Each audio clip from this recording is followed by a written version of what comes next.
Entering the NBA playoffs, many analysts thought the Los Angeles Lakers were poised to make a deep postseason run. Less than 2 weeks in, they're on the verge of elimination as the Minnesota Timberwolves have a commanding 3-1 series lead. I'm going to take a deeper dive into why the Lakers have struggled and how this could alter how they construct their team going forward. When a team has both LeBron James and Luka Doncic, it's hard to bet against them. You have two incredible talents who have consistently shown the ability to rise to the occasion in the postseason while also making teammates better. In large part to that, many national analysts picked the Lakers to win the series, though in many cases, a playoff series can come down to matchups. In that regard, the Timberwolves were one that didn't bode favorably for the Lakers, especially in terms of size and athleticism, though there have been some other developments the Lakers weren't expecting. The Lakers throughout the regular season did a nice job of limiting shots in the paint, and while they allowed more open catch and shoot three attempts than the average team, they fared well defending them. Going into this series, the plan figured to be clogging the paint and preventing Anthony Edwards from getting downhill. I recently made a video that discussed Edwards' growth shooting from three, but he's taken another leap this series in terms of reading defenses. This has hurt the Lakers, as nearly 57% of the catch and shoot threes they've allowed through 4 games have been considered unguarded, and the Wolves have made just under 49% of them. Edwards has the ball here, operating out of pick and roll, defended by Dorian Finney-Smith as Jaden McDaniels sets a screen. As McDaniels rolls, you see his initial defender in Luka Doncic stays on the ball. For many players, it would make sense to make the pass to the roll man here, but Ant isn't your average player. He accelerates and turns the corner, and now you see a potential advantage has unfolded. Austin Reeves has to rotate to cut off the drive, and while McDaniels is in the paint, Edwards has Dante DiVincenzo in the left corner and Naz Reid on the wing, where if there is a closeout on either, they could swing it to a teammate for an open look. Edwards makes the tough pass to Reid, and while Rui Hachimura attempts to close out, Naz gets into his shot and hits the clean look from three. Here in Game 1, Edwards got the McDaniels screen and gets an isolation possession defended by Luka. Here you'll be able to see a bit of what the Lakers were hoping to do defensively. As Ant initially gets downhill, look at the Lakers defenders. They're all bunched up in or around the paint. While that was happening, Naz Reid set a screen on LeBron James, and you can see Julius Randle, who is in the left corner, is running towards the perimeter. Now Ant is around the free throw line.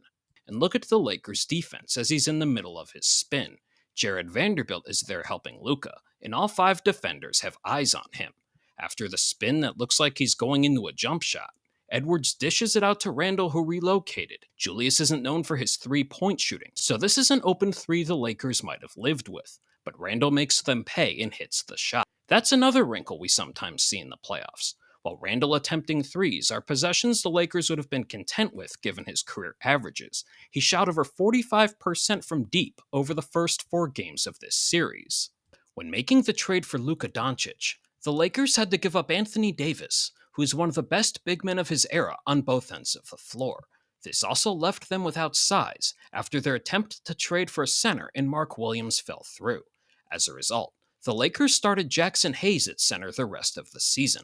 So far this series against Minnesota, Hayes has played around 7.5 minutes a game and has struggled, though this has created multiple advantages for the Timberwolves. Outside of Hayes, the tallest player in the Lakers' playoff rotation is LeBron James, who the NBA lists at 6'9". The lack of a center can certainly impact Doncic offensively, as he doesn't have a player who can consistently set strong screens or take advantage of the lob opportunities he can consistently create. Though on the other end, the Timberwolves have been very effective on the offensive glass and have even led all playoff teams in second chance points per game. This also allows their opponent to score off spot-ups by attacking closeouts, and nobody has benefited more from this than Jaden McDaniels, who through 4 games is 10 of 16 on 2-point shots off spot-ups. As Julius Randle gets the ball in the post, notice the Lakers lineup. They're without a center, and Rui Hachimura at 6'8 has the assignment of Rudy Gobert. Julius kicks it out to McDaniels, who at 6'9 would be the tallest player on the floor for the Lakers. Jaden gets a step on Luka going downhill, and now the defense is in a bind. As McDaniels approaches the paint, Rui can't fully commit to defending the ball, as there's a chance of a lob being thrown to Gobert. though McDaniels has the height and length to finish over Hachimura himself too, and he does so with little resistance. Later in the quarter, Gobert sets the quick screen here, and now creates a switch as Dorian Finney-Smith moves on to him while Rui defends Anthony Edwards. Edwards sizes him up, but passes it to McDaniels on the left wing. Though Ant telegraphs this pass, and Austin Reeves tries to jump the passing lane. While the attempt made sense, McDaniels catches it and now has a step on Reeves. As Jaden gets to around the left elbow, you can see a potential advantage forming. Finney-Smith, who is shorter than McDaniels, is rotating to help, and LeBron has to play off of Naz Reid in the right corner to defend a potential lob. Though again, Jaden uses his size and length to finish over the defender for 2 points. McDaniels has also utilized his size advantage in this matchup on the offensive glass, as he's already scored 7 baskets off of offensive rebounds. Then there's the other issue with the Lakers' lack of size. It lets the Wolves play to their strength. While Rudy Gobert makes an impact defensively, he offers little on the offensive end aside from finishing around the basket. So far, the lineup that is giving the Lakers the most trouble is the combination of Edwards, Dante DiVincenzo, McDaniels, Julius Randle, and Naz Reid. This lineup features 5 players who can put the ball on the floor, more shooting, and defensive versatility. Against a smaller Lakers lineup, the Timberwolves have played this group together for 22 minutes across the first 4 games, and have outscored the Lakers by a ridiculous 53 points per 100 possessions.